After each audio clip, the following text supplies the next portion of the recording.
First, I'd like to welcome you, Assermblyman Holley, for agreeing to this interview. Thank you for coming.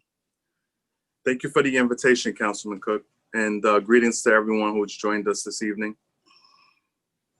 Okay, so for those of you who may not, who may not know who you are, can you give a brief bio of what you've done in the past and the offices that you've held?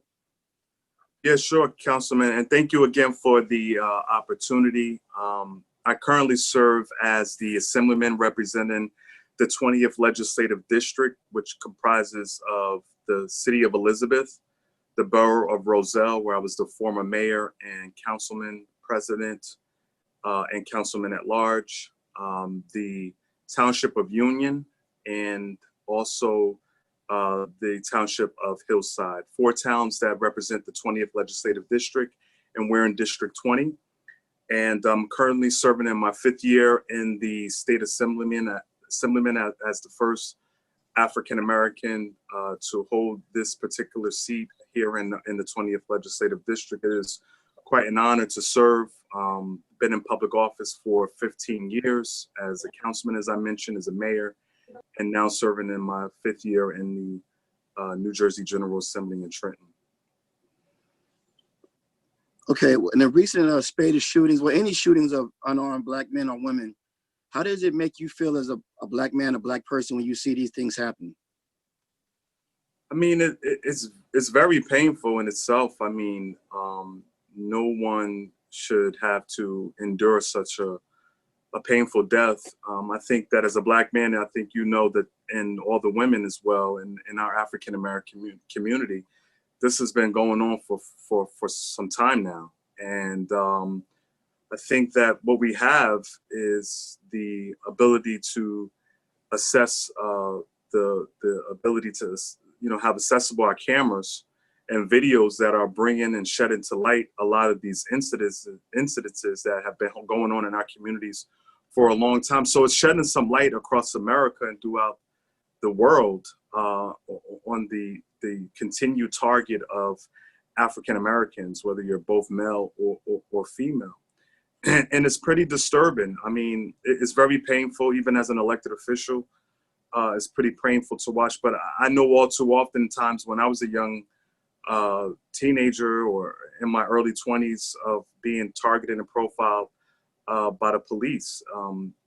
Fortunately, I was able to, survive, multiple stops, just like you, Councilman, and others, but there's some that had not had that opportunity. And so what I try to do is bring my experiences that I've lived, my life, and the things that I have learned growing up in politics and government, and bringing to light, my experience as a legislative staffer to bring legislative changes. Because what I see is that there's been a lot of systematic barriers that have been placed upon us. And so what I do as a lawmaker is look at the data and try to introduce legislation, and have been very successful with getting legislation passed, signed into law, and starting to cut away at a lot of these barriers that are occurring in the targeting that occurs. I don't think that it will ever stop, but what I try to do is highlight and focus on some of the policies and changes that we need to make, and start to break away a lot of those barriers that are occurring in our communities. You mentioned what you do in Trenton. I was just wondering, how is it talking to legislators that may not be Black when you have these conversations? What are those conversations like? A lot of my colleagues are taking responsibility for a lot of what is going on, and they want to do more, but they don't know what to do, because I find it, interesting that, they don't know what to do because they've never lived it, or don't have an idea of what actually really goes on, and haven't lived that experience that both you, George, as a Black male, and myself and other, African-American women have experienced. So I try to bring those experiences to them in the legislation that I push. I try to get them to understand the place of where we come from, and the place where we need assistance. And I tell people all the time that as an African-American, I've stood out there with the women's rights groups who were advocating for women's rights. We stood out for LGBTQ plus rights.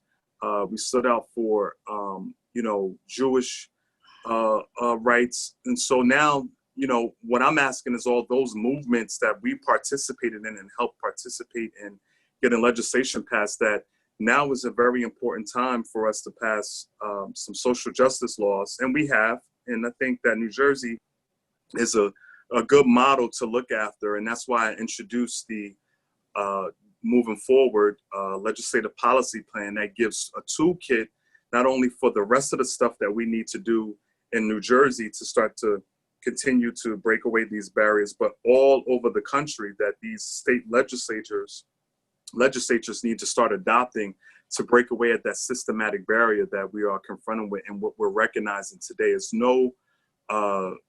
nothing new or no secret to the African-American community that what happens. But, to your point of my Caucasian counterparts, is that it's new to them, and they're taking on this responsibility as if, many of them have caused this. And I try to explain to them that, I know a lot of Caucasian individuals who support Black issues, do not like racism, or not a part of the racism systematic world that we live in, and just try to put forth legislation as they do when they're representing their own communities or things that they're passionate about, provide that information in legislative platforms to them as well, so that they can support us in get these laws passed and break away at the systematic barriers that we are confronted with.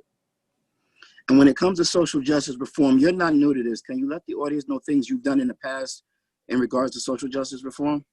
Yeah, I mean, I could start off by, mentioning some of the things I did as a mayor with creating the Roselle First program, which is a one-stop career and reentry center where we hired reentry individuals who were coming out of prison or who had past conviction and records in other places would not hire them.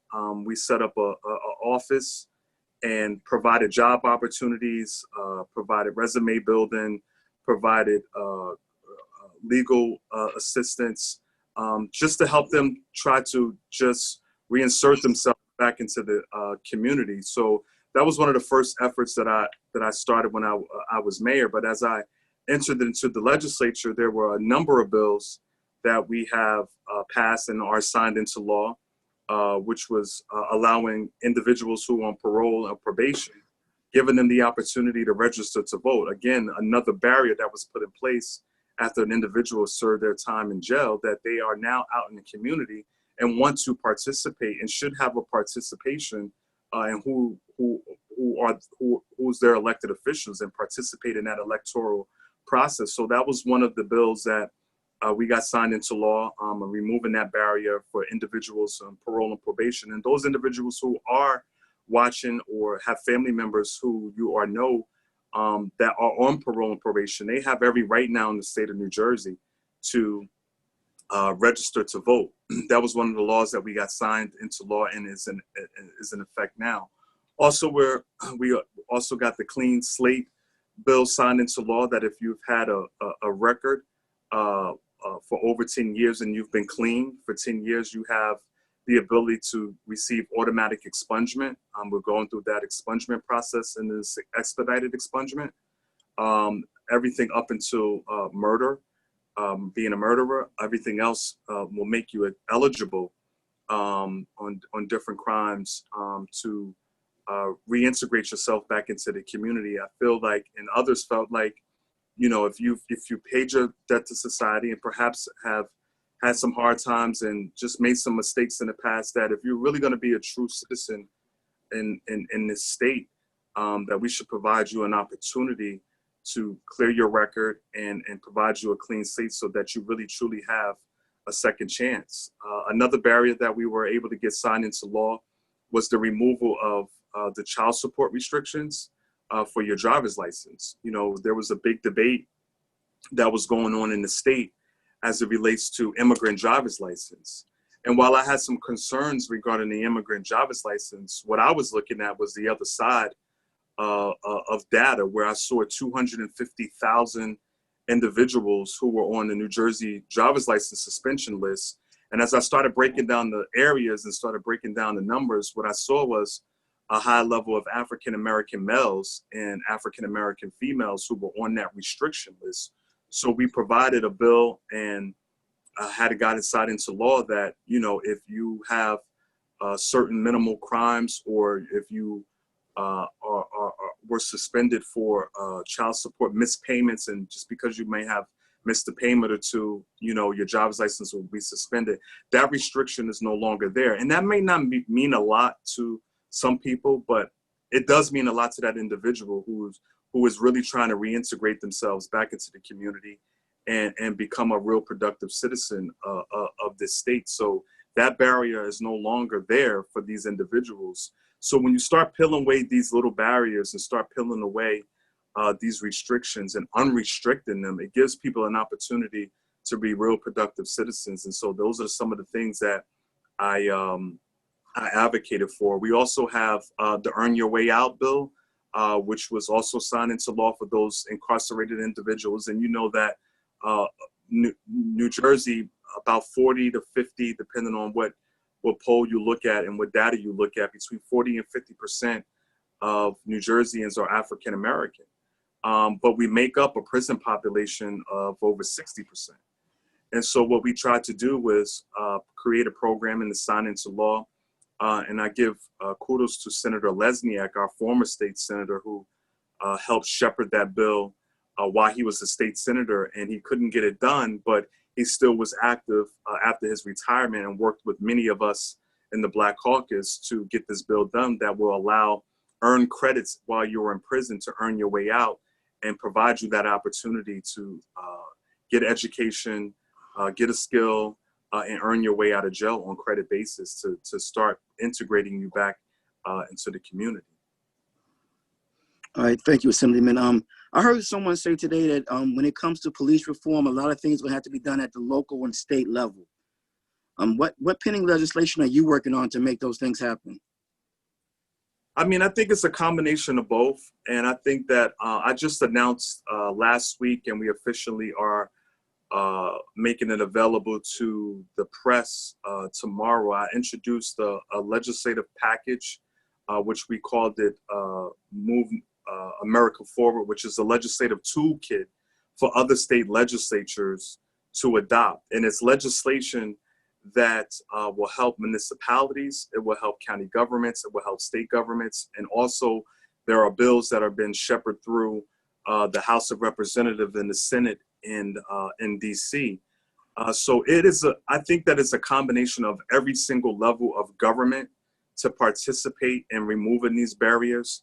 And I'm not sure, Councilman, if you have the ability to put up the legislative toolkit, but it outlines a number of bills and a number of legislative actions that individuals can begin to advocate for and contact their local officials and contact their state officials and federal officials, as well as yourself on the local level, which is the hands on the ground position that you hold. But, you know, we just passed last week on the local level, we're giving you the ability to put procedures in place for review boards so that you have that ability to start handling things on a local level, but also a lot of the changes that we need to incorporate on the state basis as well. I'm not sure if you have that toolkit, Councilman. Yes, I'm actually scrolling through it so people can see it as you speak. Okay, sure. But, you know, just reading, you know, from the toolkit, I think that all states should support the congressional bill that is currently being heard in Congress right now, the House Bill 7120, which is the Justice and Policing Act of 2020. And that bill addresses a wide range of policies and issues regarding policing practices and law enforcement accountability. I mentioned to you the Earn Your Way Out bill for those individuals who are in the Department of Corrections as it stands right now to develop an inmate reentry plan. We also passed last week in the General Assembly the chokehold bill, which is the Eric Garner bill that his mom has graciously taken on that responsibility to travel all over the country to meet with different legislators, and they had some great success in New York with the use of a chokehold. We've actually now have that as a use of deadly force. That passed the Assembly here in New Jersey. It's headed off to the Senate, and I'm anticipating that to be done relatively soon, and that should be on its way to the governor's desk. I mean, I think we've all saw and witnessed the tragic death of George Floyd and Eric Gardner. I mean, to use the chokehold is now going to be, that person, that law enforcement officer, is now going to be charged with the use of deadly force.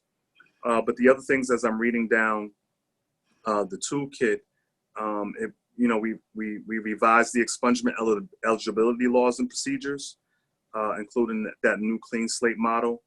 It creates a new e-filing system so that you don't have to necessarily go through the court system, which can be burdensome in some cases, and individuals would just lose hope with going through that paperwork. But we provided the state with an e-filing system, and we also back that up with funding, because once, councilman on the local level, once you institute a lot of these ordinances or laws that you work with, is that sometimes we get to, while we want to do it on a policy matter, we always hit a curve sometimes with funding. So we were able to back that with millions of dollars in funding so that these systems are updated and can be available for those individuals who want to exercise their right to receive an expungement. We've also have a bill that was actually vetoed by the governor, but we reintroduced it. My colleague, Assemblyman Bench, that when you take a driver's test, I'm not quite frankly sure why the governor vetoed it, but we're going to take a second stab at it because it had overwhelmingly support in both the Assembly and Senate. But it will provide you to watch a video of your rights and responsibilities when you're stopped by a law enforcement officer. And we think that that's critically important, especially for our young people as they're taking their driver's license, that they have this as part of their curriculum when they're taking their driver's license. It received bipartisan support. The governor was never really clear on the veto, but I think that we have a better shot, especially now that what is going on, that we've reintroduced that bill, and it's going to make its way back into the legislature. Like I said, we have bipartisan support, and get that back to the governor to have them sign that as well. We also reintroduced a bill to allow a state holiday, state paid holiday in New Jersey for Juneteenth, which will be every third Friday in June, that people really take the time out and pause for the day and reflect on what African Americans have been through, and not a celebration in the sense. You don't want to celebrate you being free, right? We're all Americans, we all should be free, but it gives us the ability to, again, peel away at those systematic barriers or those areas where folks have not been paying attention to and bring to light that they need to pay attention to it. We also had an act concerning the data collection and reporting of certain criminal justice and prosecutorial crimes that have been faced. We also created an independent prosecutor. That was a heavy bill that we actually almost fell short in the Assembly with creating an independent prosecutor through the Attorney General's office. There was a lot of opposition on that bill from a lot of the prosecutors because they wanted to have that ability to police their own police officers. And we know how all too often that doesn't work, right? You have a friend in the system and you want to, use the law to circumvent what has happened to someone in that situation. So we created an independent prosecutor, one of very few states in the country that have that, but New Jersey has had that. And we had a lot of pushback on that bill, but we ultimately got it through and got it to the governor's office, and it is now law. And I think that, given the cases that have been occurring now, I think that is an important office to have, that independent prosecutor's office, so that we clearly have somebody that is from the outside looking in on a lot of these crimes, that will give a fair and true look at these cases. Another thing that we passed recently was a law that includes false incrimination and filing false police reports as a form of bias intimidation. It establishes a crime of a false 911 call with the purpose to intimidate or harass based on race or other protected classes. So I think we've been pretty progressive here in the state of New Jersey, and I provided the toolkit because I think that as we have this global conversation, we can't be stuck in just New Jersey. If we're going to really make systematic changes, it has to be across the country. And I'm just very happy that we were able to get a lot of this done here in New Jersey, but we've got a lot of more work to do. But we are definitely moving in the right direction here in the state of New Jersey. Okay. You mentioned civilian review boards. We were able to pass a resolution last night to explore the possibility of a civilian review board. Would the pending legislation make that mandatory for each town or city, or how would that work? Yeah, it's actually still going through the legislative process. It's passed out of the assembly. There are some changes that we probably do need to make as we hear it on the Senate side, but it would mandatorily give you the ability to have these in every town, and I think that's important for you as a councilman. I've been a former councilman. I know how some of these things can come up locally, and you want an avenue and a tool to use that ability to have your citizens involved in a lot of these processes. So that bill is making its way through the legislature. I have every confidence that there is some pushback, but it always is when you start to break away a lot of these barriers. But I think that with everyone paying attention to what is going on, not only in this country but in the world, I think you have a lot of people who will get behind it and support it. Like I said, it probably will come back to the assembly once we make some changes in the Senate, but it received overwhelming support and bipartisan. Both Democrats and Republicans supported it to give you the ability, councilmen and mayors across this state, to have a civilian review board on the local level. Okay, and I wanted to ask you about a police registry, so that I hate to use the phrase bad cop, that a bad cop in one town just can't move down the road to another town. Is there any talk about that? Yeah, we actually did the bill last week on that. I was a co-sponsor of that bill that actually creates a database with the Attorney General's office that any conduct, whether it's good or bad, that these records follow the police officer, because all too often what happens, right? A police officer commits some type of crime and they're able to leave that department, but yet get picked up other places and get a pass. And if you look at some of the cases that have been brought to highlight, the George Floyd case and the Ahmaud Arbery, a lot of these officers that were involved had past,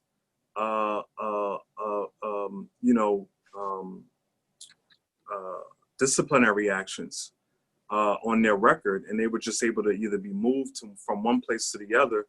But it gives the municipality and the governing bodies and the public the ability to track these officers, so what type of record these officers have. And again, there's some pushback, but it's always going to be some level of pushback when you want to make these changes. But if we're really serious about making these systematic changes, we have to do this, and we have to be aggressive in it, and we have to be strong in our place, and we got to force this in some cases, that these bills and these legislations and reforms are important if we're really serious about making these changes. And I think that you and Hillside and several municipalities that I represent and others throughout the state are really serious about making a lot of these changes. And we're pushing these bills as we speak right now in New Jersey. Some we've adopted into law, some we're still working on, but it is a work in progress. And the legislative process can be very cumbersome, but I think that we have the attention of many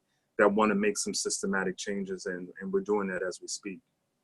I just want to ask one last question before I open it up to the public. You made it a point to go to many protests, many marches throughout the state, and ensure that they were peaceful. Why did you feel you had to do that? I think because mainstream media, because of the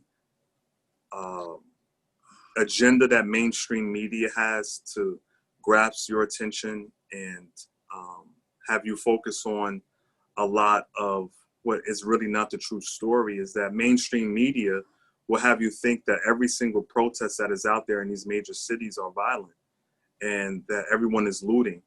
And I made it a point that while I don't have the reach as mainstream media, but the protests that I helped and assisted with organizing, or I just went as a innocent, person to just bring recognition to this matter, that there are several thousands and thousands across this country that are actually positive, that you don't have any violence, where you have police officers actually joining us and walking with us and bringing to highlight a lot of the issues that we are confronted with and bring that policy change. So I made it an effort to participate in as many as I could. I couldn't get to every single one because there were just so many every single day and every night. But I made it a point to get to as many as possible, but to highlight those protests to show that people are protesting peacefully. People are not going into stores and looting. People are not throwing bricks at stores. Mainstream media wanted you to focus a lot on a lot of the damages that are being done and not highlight the real good ones that are out there. And I think that that was just a disservice to those individuals who might have wanted to participate, but just was being drawn down. But that 24-hour news cycle was showing a lot of this violence. And a lot of this violence that was occurring in these municipalities, in these cities across the country, actually weren't from those cities. There were a lot of outsiders who were paid to come in and draw attention to that. I tell people all the time that, you won't see a Jamel Holley walking down Chestnut Street throwing a brick at the cleaners that I go to get my dry cleaners at, or I wouldn't throw, a brick at the local Sears store that I frequent in our community. These were people, going into these communities, causing these rifts and causing these looting issues and crimes, and a lot of what you're seeing on these mainstream media that weren't even from those communities. And now these communities are left with the people who actually live there. They don't even have an opportunity to go now into those franchises or those businesses and frequent it anymore because these people from the outside came in and did that. But I wanted to highlight a lot of what was going on in peaceful protests, and that was part of why I wanted to highlight that, because there are thousands of peaceful protests that are going around this country. Even till this day, there's many this week, there's many this weekend, and I hope that they can continue, and I hope that they continue to be peaceful, because I think that we need to continue to highlight a lot of what is going on in these communities. But again, those protests need to be transferred with that energy to now the state houses, to change these legislative policy plans, and also these federal buildings, so we can change the federal laws as well. All right, thank you, Assemblyman. I've asked everyone to unmute themselves, and please start your video so you can ask your questions yourselves. But I do have one question from Andrea. Sure. And she says, "Hi, Andrea. How you doing?" Yeah, she says, "Good evening." How are you? You can actually ask yourself since you're there. Hello, Assemblyman. How are you? Good How are evening, you? everyone. I am well. My question was regarding one of the bills that you mentioned, and it's because I know of at least one officer who was targeted by a department, and so in effect, an officer was able to leave and go to another department. So is there a caveat in the legislation that you mentioned whereby they can determine the results of and or what the situations were as it related to any charges or any allegations against an officer who did land on his feet in another department? Yeah, that legislation will cover that. Is this Councilwoman Hyatt? Yes, it is. Oh, how you doing, Councilwoman? I thought I recognized the voice. This legislation will track them and provide you that opportunity in the other towns that they go to, or when you're presented with an officer to hire. This legislation will help you with that. As I mentioned, it's still very fluid because we're still going through the legislative process, so it will probably change some more to make it a little stronger. That's what happens in the legislative process. We try to, incorporate, massage it. And incorporate people's other ideas that they may have. But as a co-sponsor and a sponsor of the bill, we're moving this through, and it will give you that tool to have so that when you are presented with officers who you need to hire to put on your streets, you have that ability to have that record and to track them on where they've been, what has happened, what has occurred. And it creates this database for you to use as a template to make that decision on whether or not you want to hire that officer. That's great. Thank you. You're welcome. Does anyone else have any other questions? Feel free to ask the Assemblyman anything you would like.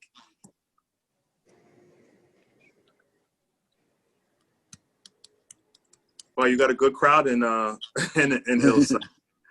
They normally not this quiet, trust me. I hope we've covered everything. I do see a couple people who have came on. How you doing, Ms. Thomas? I'm good, thank you. I'm good. Do you have any questions? How are you? I'm fine. The only thing, well, I was thinking about two things. The first would be, when will you know if Juneteenth will become I don't know if it's a national holiday or like, how do you find out about that? Sure. And then the other thing is, being in the community, and I do some work in different communities in Essex and Union counties. And so what could we do as civilians in our community to help the process along with what you're doing? For one, and thank you for that. Those are very good questions. One, the Juneteenth holiday, as I mentioned to you, was introduced. We are now moving that through the legislative process. Or as a state legislator, we can't enact federal laws. We can support federal laws, but our capability and the ability that we have is to handle on the state level. So our bill, along with Assemblywoman Verlena Jackson Reynolds from Trenton and Assemblyman Benji Wimberly from Patterson, they're my co-partners on this. So we would make a state holiday in New Jersey. Okay. And that would be every third Friday in the month of June for Juneteenth celebration. And it would be a state paid holiday, so people have the ability to pause and reflect on why that is important. So once that bill is enacted, it would take effect that following year. And it will give the ability to have that state holiday here in the state of New Jersey. But as I mentioned to you before, I provided this toolkit to other state legislatures across the country so that they also have that as a state holiday. And there are some bills on the federal level that is moving through as it relates to Juneteenth to make it a federal holiday. So while we may have it here in New Jersey as a state holiday, if the federal law is passed in Washington, D.C., that will be a federal holiday as well. And your second question, I think is exactly what we're doing now, to continue to communicate with your legislator, not only on the state level, but the federal level, your local officials and your county officials. And this is why I put the toolkit in place, Ms. Thomas, is because it gives you the ability to talk as you're talking with these other legislators and as a community member on where they're at with these issues. What are the outstanding bills and what are the outstanding reforms that are out there that you want to see get done? See, all too often we go to these protests, we have these conversations, but there's never really any follow-up. I think what we have to do is be very aggressive from a citizen standpoint and hold your elected officials accountable. Make sure that your mayor and your council are talking to me to say, you know, that these bills that I do support, and Ms. Thomas, you may agree or disagree with some of the bills that are out there. You may say, you know what, this piece may need to be included in these bills because of what I experienced, and we all have our different experiences, is that you have to take that responsibility. And I'm not saying you, Ms. Thomas, but collectively, we all have to take this responsibility to force, in a sense, our elected officials to pass these laws, to push these reforms. So that's why I did the toolkit, to give you a template of what direction that I see from where I sit and where I sit as a local official and as a mayor, but now a state representative who can enact these laws, that we need to get behind these reforms and bills and demand that they either be passed, or we have these discussions on the local level of where you can make some of these local changes in your community. So I hope that the councilman will provide you with the toolkit, and you can feel free to visit my website, jamelholley.com, and download the toolkit so you can see and have at your disposal stuff that we've had passed or stuff that we can work on, and stuff where you can engage as a citizen to help get a lot of this stuff done. And that was part of the purpose of why I did the toolkit, to kind of give you that ability, because folks often ask, what do we do next? And some folks are not really sure because they may not be familiar with the legislative process or not, but this toolkit gives you that ability to do that. And I feel like as the youngest African-American male in the state legislature, and also the first African-American to represent the 20th legislative district, I felt compelled and I felt like I had a responsibility from where I sit as a young Black male to provide these toolkits to individuals so they have a direction of where we need to go moving forward. Thank you very much. Does anyone else have a question they would like to ask the Assemblyman? I would like to ask, you mentioned our federal officials, how much you guys in contact with our congressmen and our United States senators when it comes to these police reforms and social justice reforms? There was a new bill, as I mentioned, that was introduced. It was the HR 7120, Justice and Policing Act of 2020.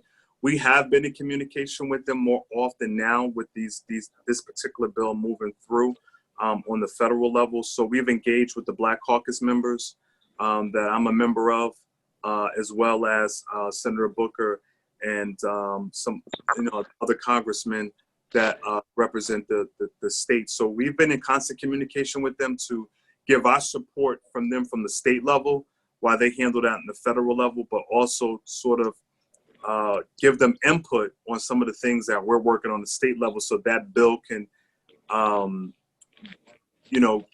give them the teeth to make it stronger on the federal level as it relates to what we're dealing with here in the state. So there is that communication, that is that dialogue happening with members as well as myself, but also our staff members who are working aggressively every day, because I think that we need to strike while the iron is hot in a sense, because we know that our issues in particular, we only have a window, and my African-American elected officials and my African-American community knows all too often that they seem to forget us once this is gone, and they go on to the next thing that is happening. So we want to aggressively force these bills to get it through the legislature, because we may not know another time to get a lot of this stuff done. And I think now is even a more appropriate time, especially when you have individuals like the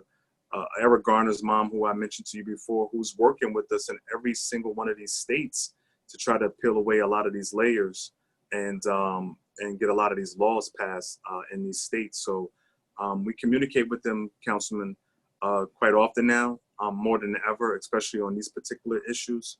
And hopefully the Republicans introduce their version of it, which there's some debate.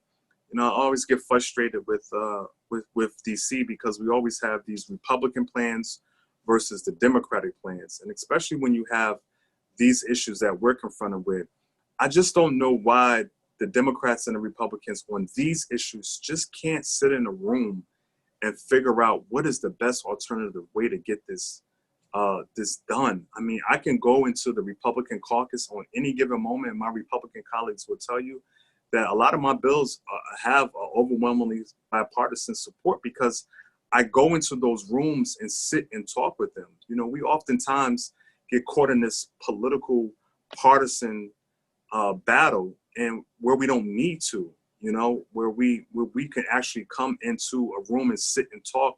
And I find myself educating them because they don't know. And we have a brother now in the Republican Party, Assemblyman Antoine, Republican from South Jersey. He's a Republican, but he's in our Black Caucus, and he's able to interact with us. And we're all human beings at the end of the day, despite our party. But he's a brother, and we're very honored to have him on the Republican side, because it gives us that ability to go into these rooms and talk more freely and come to one bill, as opposed to one, you introduce one and we introduce one and we're battling bills, as opposed to working on one particular bill or several bills collectively as a package and push it through. But this versus us versus them, or, you know, Republicans against Democrat, I honestly think it's a disservice. And I really get frustrated with DC, because here you have elitists who are very capable of getting into a room when they want to get something done, right? When they want to get things done, they get into a room. But I find it, you know, disheartening that when it comes to our issues, that we just have this partisan, this fight. And, you know, I'm sure you could turn on CNN and Fox News, and I'm sure the legislation on the social justice and police reforms are the headline news as we speak right now. But they have one bill, we have one bill. They have one bill, we have one bill. But in New Jersey, I've taken on the approach, as I'm pushing these bills, to actually work on one bill or a package of bills as a package of them, and work towards just that, and not have this one over here and you over here, and work collectively. And we've gotten, you know, if you look at the record, and you look at the count of bills, and you see a lot of Republicans have supported it, it's because it's based on these relationships that you develop over the years, but to educate them on why this is important for our communities. And you find it that we receive a super majority. We have 80 members in the Assembly, and a lot of these bills are coming out 68, 70 with us, which shows that there's an overwhelmingly support, not only in the Democratic side, but the Republican side. And I think that we just need to get away from this partisanship sometimes, and just really focus on the matter at hand, and get a lot of this done. And we've gotten a lot done in New Jersey. We're going to continue to get more done.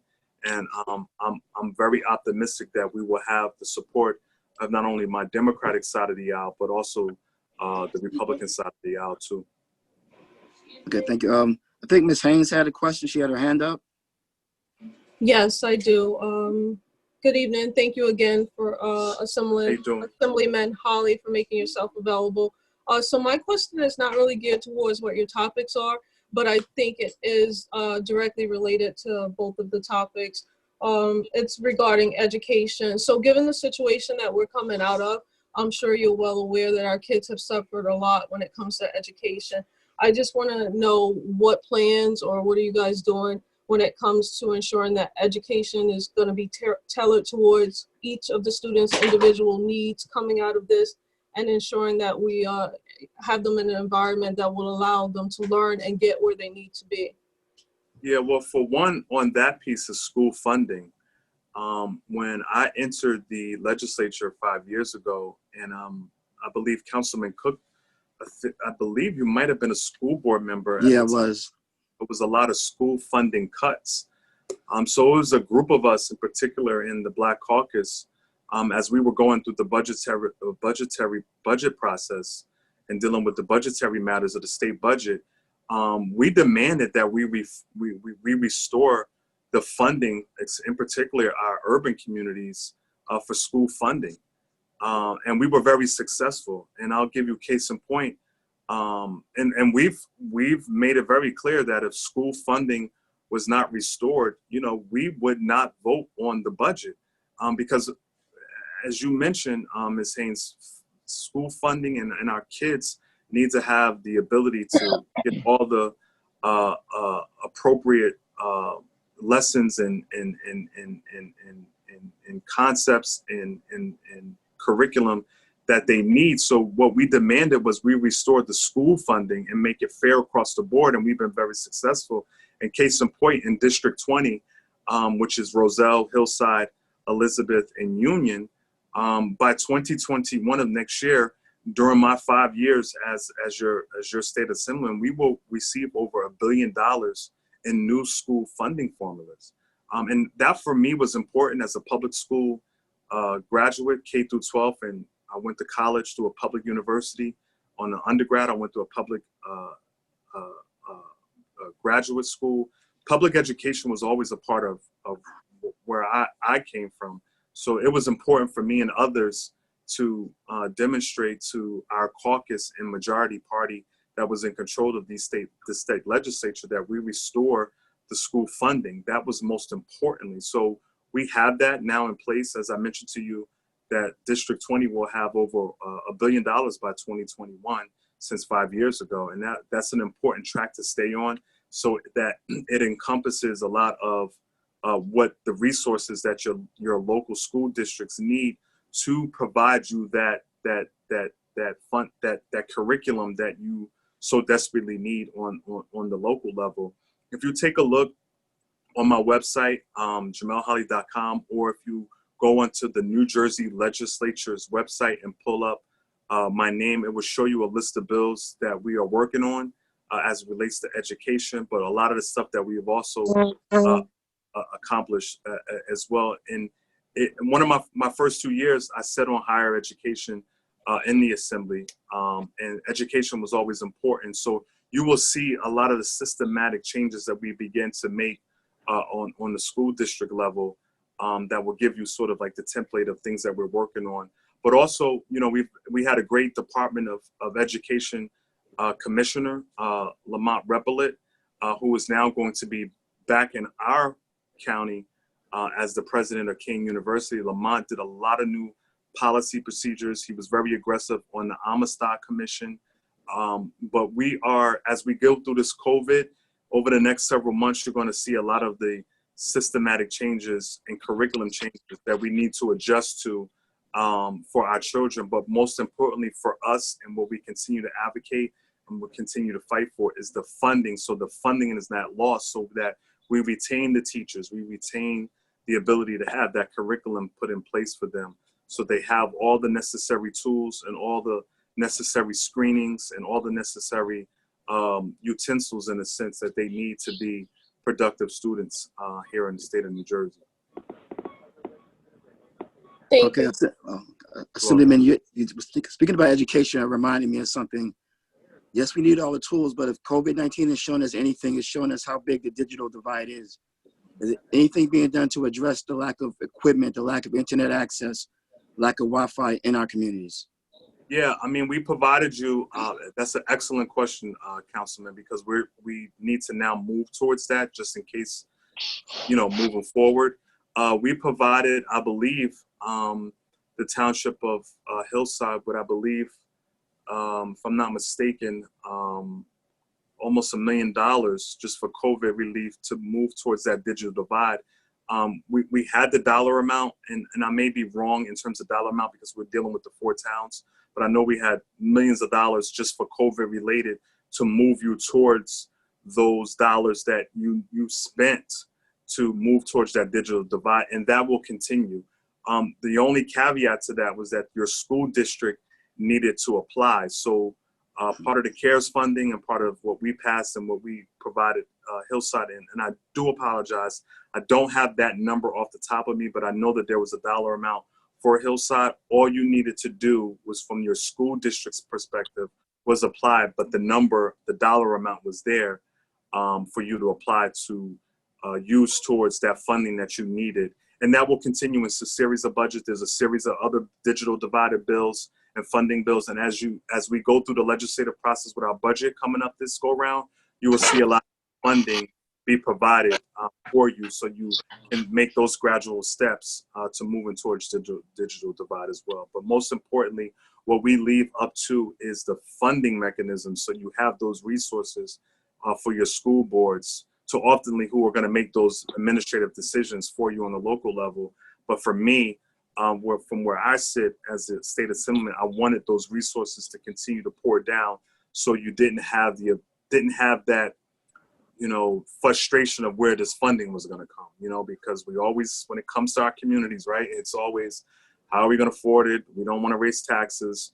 So what I, as a former mayor and as a former, what I try to do is say we need to provide them the resources so that when they do make this decision, that the one thing that they're not leaning on is the funding mechanism. And I hope that I've been very helpful to the township of Hillside over the last 5 years to provide that funding, so you didn't lack the resource, or you didn't have to go back to the property taxpayer on your local level. And I've been very proud to see in Hillside in particular that the last couple of years you had a 0% tax increase on your school side, which for me, that's an indication that our funding mechanisms that we're providing you on the local, from the state level to your local level, is actually helping you keep that rateable down on your school tax. So Hillside's headed in the right direction. I think you have an awesome opportunity with the new school superintendent. But as it stands right now, the funding is there. All they need to do is to continue to apply. And if there are other mechanisms that we could be helpful with from the school side as it relates to education, I'm more than enough open to having that conversation. And if there's a resource that we can provide, I'm here for it, and we'll have that. Okay, does anyone have any other questions for the Assemblyman before we close out? I hear somebody's chair moving, but I don't hear any questions. But Assemblyman. I think I see Councilman Epps. Yeah. How you doing, Councilman Epps? Good evening. How you doing? I'm doing good. I'm at work, but I wanted to tune in. Yeah, I want to thank you for your service too. I know you're out there as a first responder. I do see your Cowboys in the background there. So let's go Cowboys. Hopefully they bring Dak back on, and let's get a championship win. You know, Councilman Cook is not with us on that no. piece, Cowboys. But I want to thank you, Councilman Epps, too, from not only your job as the councilman in the township of Hillside, but your work you do as a first responder in this field, because I mean you're even more critically important as we discuss a lot of these things that are going on here in not only the state but in the country. So thank you for your service, Councilman. Thank you, and I'm looking forward to getting some of these reforms done that you're talking about, and I do appreciate everything that you're doing as well, and anything I can do to help, on your end, just let me know. Thank you. Okay, and in closing, I would like to ask you, Assemblyman, what can we all do to make this a movement and not a moment from yourself on down? What can we all do? Continue these dialogues. I'd be more than happy to get on another call if you have a community organization or if there's residents on the block that want to have a conversation. I want to make myself readily accessible for the residents who elect me and give me the opportunity to serve them. So I think we should continue these dialogues on numerous occasions. But I would log into jamelholley.com and pull down the toolkit. But I want to see many of you at our State House. I see a lot of people at the protests. And I tell people all the time that as you're protesting, make that right on the State Street and come down to the State House, or make that left to go down to Washington, D.C., to these federal buildings, and start demanding your legislators to pass a lot of these reforms and hold them accountable and check in with them. Email us, call our offices, check in with our staff, see what bills you do support and where we are at in that process, and demand it. I mean, we work for you at the end of the day. I think we sometimes often give our legislators or others a pass, but because we don't maybe know them or they may not be on our issues. But the residents have the ability and a responsibility to force your legislators to support bills that you want to see happen. And you may not agree sometimes on the language, and maybe there's some things that we can fix to get everybody on an equal level playing field. But I say apply the pressure. I say apply the pressure to these legislators, the ones in the District 20, not only myself, but my colleagues, but your county freeholders, your federal legislators, and demand that they start moving on this and check in with them, whether it's weekly or monthly, to see where you're at with this bill that I support. Why is this not moving? And start to hold them accountable and put that pressure on them so that they do come up with these reforms, so that we don't have these experiences happen, or we begin to peel away at the systematic barriers that have been put in place. Listen, I see people all the time, as I mentioned to you before, when it's the women's rights movements, we see a lot of the women out there, and we've advocated for them, and we've got women's rights restored, or the LGBTQ rights, or other rights that other, different ethnicities fight for, what I like to see is that same energy for our own community get these bills passed. And it can't be just attending a protest. While I want them to continue because it continues to highlight it, but I want them to move into the direction of the legislative reforms, because that is the only way they are binding us, and they're systematically creating these barriers for us. And until we start to peel away and start to unrestrict them, we're going to continue to be, just looking at protests and looking at other unfortunate situations that we're looking at now, until we step up and demand this type of action. So bring down pull down the toolkit, contact your legislators, and it's easy. I mean, we're readily accessible for a lot of people. People don't know that they could just pick up the phone or email their legislators. And if they're not responding to you, show up at their offices, talk to their staff, apply the pressure. Because if you're expecting me to push these reforms through the legislature, and I need support from the outside to show that we have the support from our community, that this is something that you want to see. And don't give those legislators who are remaining quiet and remaining on the sideline because they just want this to go away. Don't make it go away.